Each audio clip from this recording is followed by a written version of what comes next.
Do please grab a seat, and a good morning to you all. It's lovely to see you this morning. If you're able to pick up a Bible, meeting guide, phone app, so that you can see John chapter 1, that would be helpful to you and to me this morning. I want to introduce you to somebody this morning as we begin, and this is Buster. Say, Buster. But now Buster is a boxer dog puppy, just 10 weeks old, belongs to my brother. My brother and his wife, they picked up Buster last weekend, and they started sending the family WhatsApp, all the pictures, very cute, the videos of him playing, little updates throughout the week, probably too many, but it was nice to get them.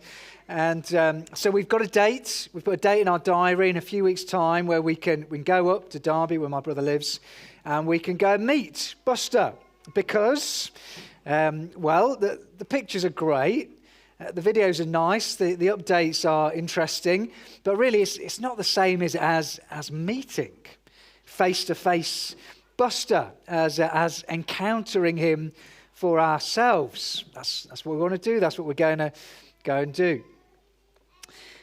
There's a leader in the Old Testament, the first part of the Bible, a man called Moses. You may have heard of him.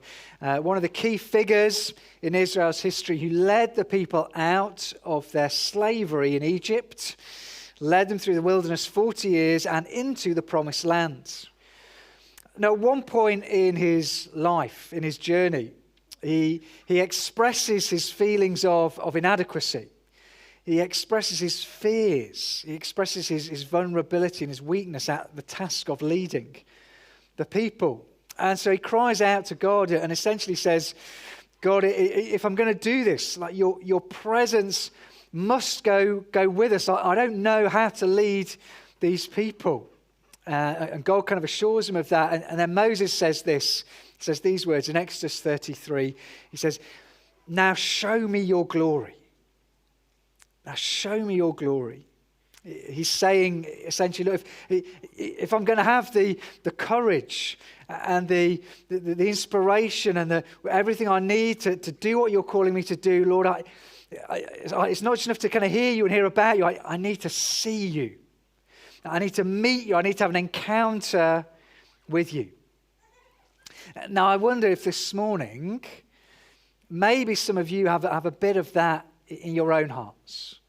Maybe if you're seeking faith, you're exploring faith, you're trying to find out if it's true, maybe there's a bit of you that sort of says, look, Lord, if you're really there, Jesus, if this thing is really true, then show me your glory. Maybe you're in a particular season this morning of kind of suffering. And actually things are very hard. And there's tears and there's pain and there's heartache and there's sleepless nights. And just for you to get through, there's a bit of you that says, Lord, if I'm going to get through this, if we're going to survive this, Lord, I need you to show me your glory. Or maybe you're just struggling in your faith. Maybe you just feel kind of spiritually flat. Maybe it's not so much that you feel sad and hurt and down. Maybe you just feel nothing. And the tank just feels a bit empty, like there's just not much there at all. And maybe for you, there's that sense of Lord, show me your glory.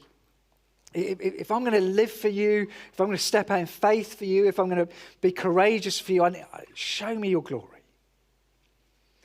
And what we're going to see as we look at this next little section of John's Gospel is you can see the glory. You can experience the glory of God. But actually the place where we find glory may be quite surprising to you. And I hope we're going to see that as we go. We've started this little series. Graham began, my colleague, for us last week, looking at the first 5 verses. It's the Gospel written by a guy called John. John is one of Jesus' disciples, one of his closest friends, and he's written down this account for us of the life, this eyewitness account of the life of Jesus. Last week we saw it began with these amazing words. In the beginning was the Word, that's Jesus. In the beginning was the Word, and the Word was with God, and the Word was God. This Word, Jesus, is claimed by John is life. and light. And we're going to see a bit more of that as we go this morning. So I've got 3 headings for us as we work through verses 6 to 18 of John chapter 1. And our first heading is this: step into the light. Step into the light. As I said, Graham started this theme of light for us last week, and it continues in verse 6. Have a look down. We read this: there was a man sent from God whose name was John. That's John the Baptist. He came as a witness to testify concerning that light, so that through him all might believe. He himself was not the light. He came only as a witness to the light. The true light that gives light to everyone was coming in to the world. It's the same claim we thought about last week. Jesus, the Word, God the Son, comes into the world to bring light. You may remember last week, Graham helped us see this. This theme of light coming it almost takes us right back to the very beginning of the Bible. The first book, the first page, Genesis chapter 1, the Bible begins with these words: in the beginning. And how does John begin his account? In the beginning. And God has said, let there be light, this force of sort of illumination and life. And John says, the light has come. And it's a person. And his name is Jesus. Now, admittedly, boys and girls, I could do with a slightly better light. I grant you I could do some kind of floodlight to do this justice. But here's what John's saying is God has placed the light. God the Son is the light of the world that has come. But there's 2 reactions to it, aren't there? John tells us that not everyone loved this.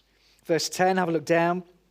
He was in the world, and though the world was made through him, the world did not recognize him. He came to that which was his own, but his own did not receive him. John is saying, look, there was some when Jesus came, particularly from his own people, when he came, that actually, as his light dawns, they just sort of want to do this, really. They just want it gone. They just want to block it out. We're going to see in John's gospel that they prefer the darkness. They prefer living in darkness, and so they reject his light. That's what John says happens, but not for everyone. John says that's not the reaction of all. Keep reading. Verse 12, we read this: yet to all who did receive him, to those who believed in his name, he gave the right to become children of God. Children born not of natural descent, nor of human decision or husband's will, but born of God. So those that received him, to those that came into his light, that stepped into his light, they become children. Not children because you're born to the right parents or you come from the right nation, but children born by the miraculous grace and gift of God. What is John doing?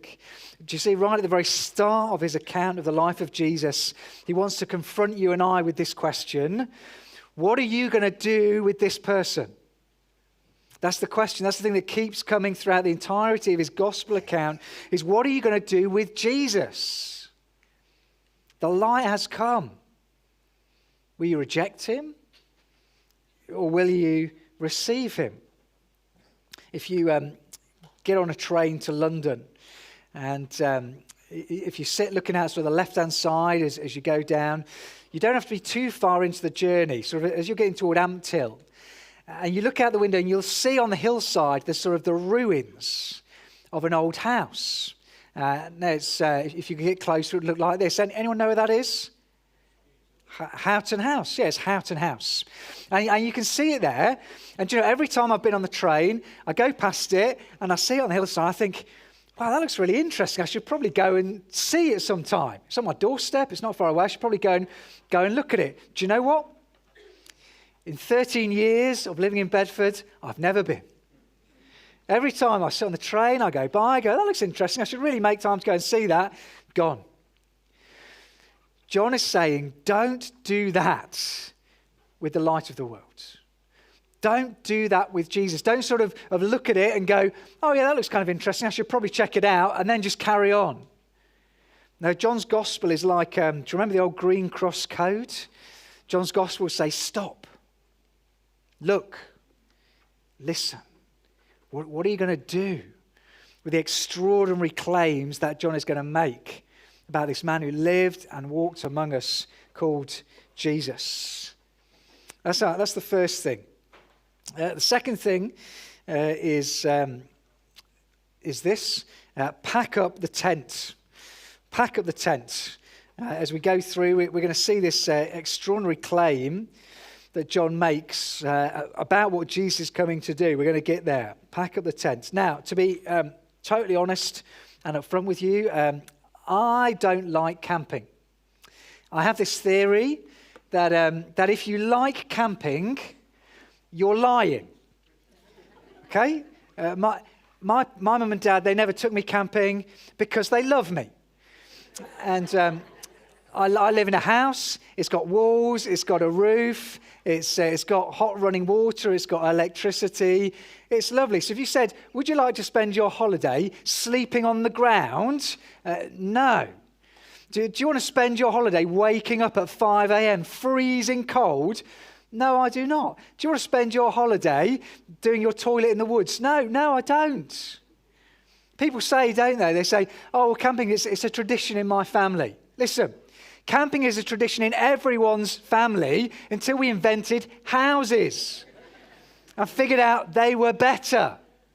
Okay, camping, not for me. But listen, the people of God in the Old Testament, they spent a lot of time camping. Israel camped. As Israel, God's people in the Old Testament, they left their slavery in Egypt and they traveled to the Promised Land. They spent 40 years camping. They spent 40 years camping. And as they made that journey, not only did they have their own tents, but they had another tent. Now, boys and girls, this is just a little tent. Give you a picture. Now, it's here's a tent for you, okay? Here's one sort of tent. Maybe you've got one of these. You've used one of these. And that's a tent. Now, there's a different sort of tent, what you see, boys and girls, on the screen. And it's this one, okay?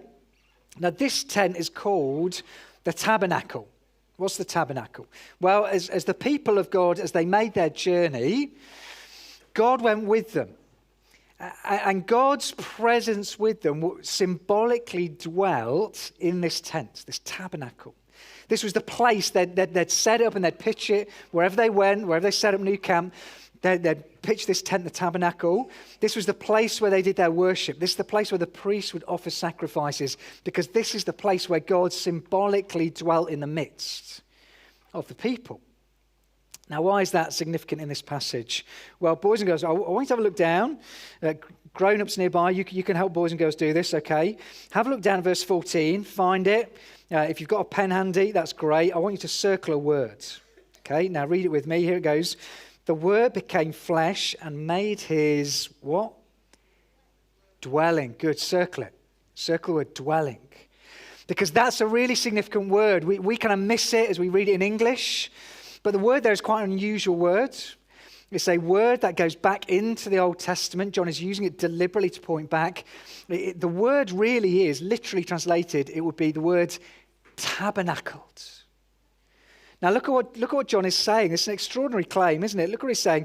The Word, that's Jesus, God the Son, he became flesh, he took on a human nature, and he tabernacled among us. He pitched his tent in our midst.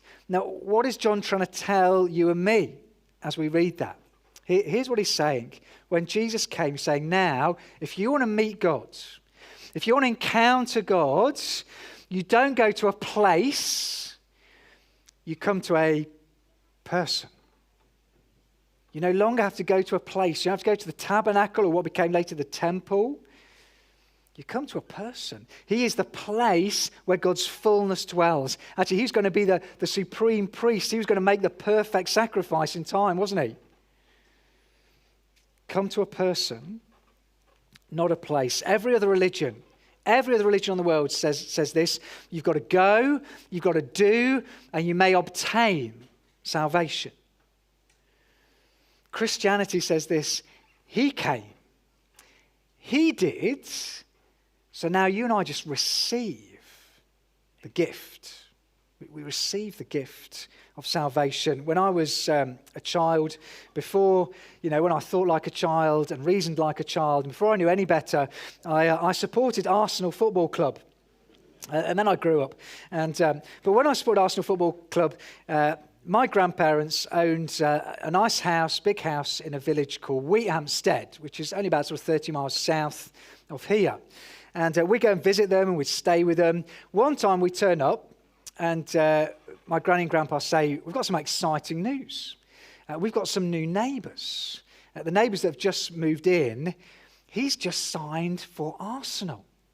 There's a guy called Brian Marwood. You've probably never heard of him, really, but he used to play for Sheffield Wednesday. He signed for Arsenal and played a few years with them. And so I was super excited. My grandpa took me around to meet him. I took my little autograph book and I said, can I get your autograph? And he said, I can do better than that. And he took my book. And the next day, he went into training.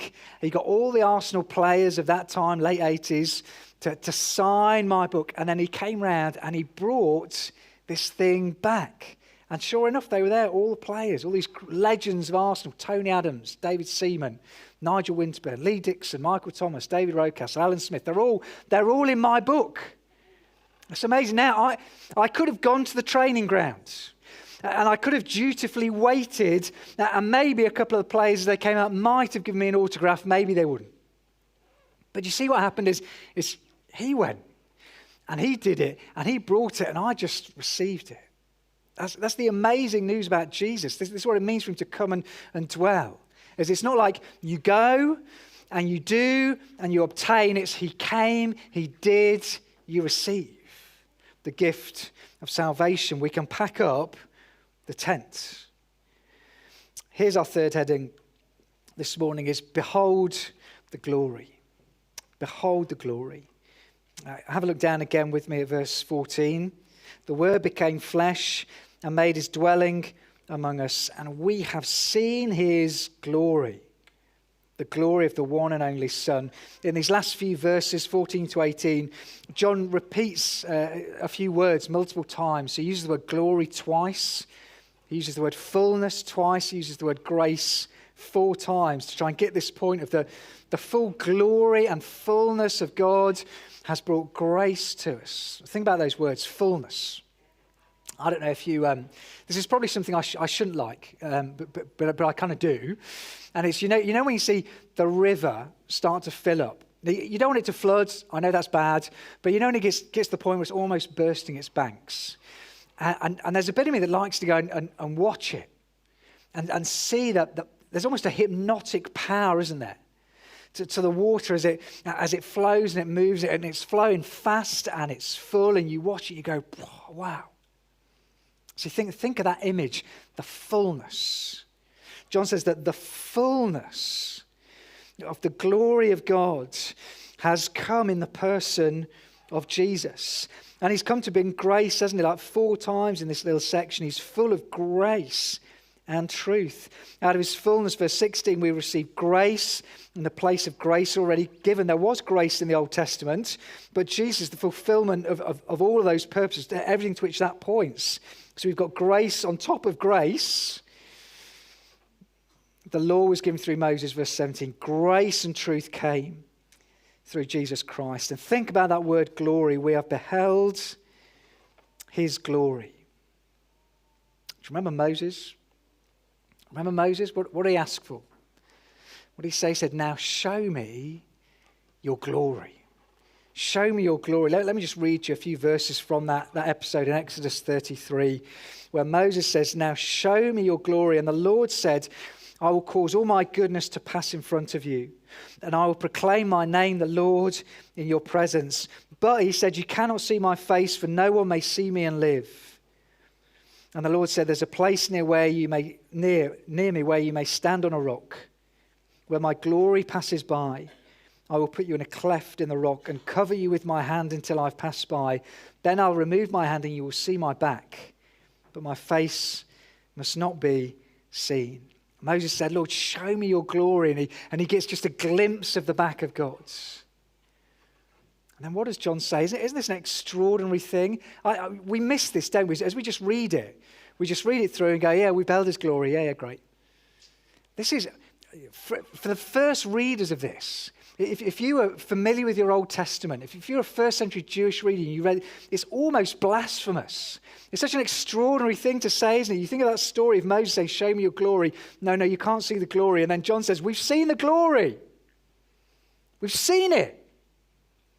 We've seen it in its fullness, and it's in Jesus. That's an amazing thing for you and me this morning.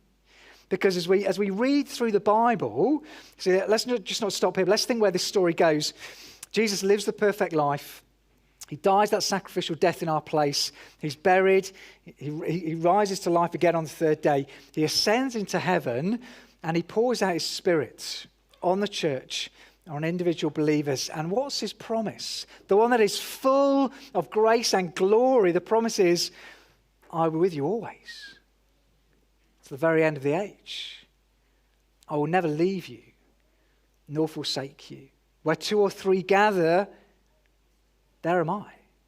The fullness of the glory of God. Show me your glory. The fullness of the glory by the power of his Spirit is with us and in you. Isn't that amazing? I lose that sense of wonder at that. I forget that so easily. Like the eyes of faith are sort of somehow dimmed and dulled. That I forget to behold what an extraordinary thing that is. John 1:10 tells us that the one who made the world was made through him, through Jesus. Our universe was made by him, and yet he dwells in the fullness of his glory with his people. Think about that. The Almighty Creator. Do you know there are something like 100 billion galaxies? This is what they estimate. 100 billion galaxies in the universe, and each galaxy contains 100 billion stars. Just our galaxy, the Milky Way. Do you know if you could travel at the speed of light, 186,000 miles per second, it would take you 100,000 years to cross just our galaxy. Our nearest star, the sun, is still 93 million miles away. Within it you could fit 1 million Earths. John 1:10, the world was made through him. And he said, I am with you always to the very end of the age. Or think about the oceans. They reckon, don't they, that only something like 5 to 10% of the oceans on Earth have been mapped. We know more about outer space than we do the oceans. The deepest point in the oceans is in the Mariana Trench. It's 11 kilometers down. Can you imagine if you could swim, if you could keep swimming, you could swim for 10 kilometers, and if, you'd have been crushed before you get anywhere near it, you still wouldn't be at the bottom. Do you know, if you just took 10 droplets of water, here's 10 droplets of water. Within those 10 droplets, there are more water molecules, H2O molecules. There are more water molecules in 10 drops of water than there are stars in the entirety of the universe. Jesus is the one through whom the world has been made. And he said, never will I leave you. Never will I forsake you. Or think of yourself. When you were born with 200 billion neurons. If we laid out all of your blood vessels end to end, we could wrap them around the earth 4 times. The information in your nervous system travels around your body at 300 miles per hour. Jesus, the Word, full of glory, Almighty Creator, is the one through whom the world has been made. And he said, where 2 or 3 gather, there am I in your midst. Isn't that an amazing thing? Do we lose our sense of wonder at the Word, the person of the Word, God the Son, Jesus? The Almighty Creator and Sustainer of every atom and molecule, that the fullness of the glory of God, which Moses longed to see, we see it in him, and by the power of his Spirit, he is present with us, his people. That means there's nothing ordinary here. It feels ordinary, right? It feels ordinary. We're just in a little bit of a small town in England, in a community centre on a Sunday morning. It looks ordinary. It's not ordinary. Where 2 or 3 gather, that the fullness of the glory of God is present with his people. In your own struggles and sufferings and situations, there's nothing of which he is not aware. There's no situation too big for him. There's no situation too kind of insignificant for him. There's no person too far from him. The fullness of the glory of God in the person of the Son, present by his Spirit, with us, here and now, and in you as you go out into your week. Show me your glory. We have seen it. We've experienced it. If we are Christians, we maybe need to pray, give me the eyes of faith to really see it. I love the story in the Old Testament of the prophet Elisha, who upset the king of Aram. And the king of Aram sent his army to get him. And Elisha was holed up in this little town called Dothan. And the army is surrounding it. And Elisha's servant gets up early one morning and he sees the army and he says, "What are we going to do?" And Elisha said, "Listen, those who are with us are more than those who are with him, with them. Lord, open his eyes." And he opens his eyes, the Lord opens his eyes and he sees the chariots and the horses, the chariots of fire and the angel armies that are with them. We need the eyes of faith to behold the glory, the fullness of the glory of God in the person of the Son, who by the power of his Spirit is at work within us and among us. I'm going to close by using a prayer this morning that was prayed by that early missionary to Ireland called Patrick. Most of you know St. Patrick, nothing to do with Guinness, early Christian missionary. And he prayed this prayer. This was a prayer of something he wanted to know and realize in his experience that would help him live courageous faith. And it goes like this: Christ before me, Christ beside me, Christ behind me, Christ within me, Christ to comfort and restore me, Christ when I lie down, Christ when I get up, Christ when I go out, his power to guide me, his might to hold me, his wisdom to teach me, him watching over me, his ear to hear me, his hand to guard me, his glory before me, now and evermore. Our Lord God in heaven, would you open our eyes afresh? Would you give us the eyes of faith to behold the glory, the fullness of the glory of God in the person of the Son, at work and in our midst by your Holy Spirit. Help us to see it. Help us to have that awareness of it. Would it cause us to wonder and worship and live out courageous faith for the glory of his name alone? Amen.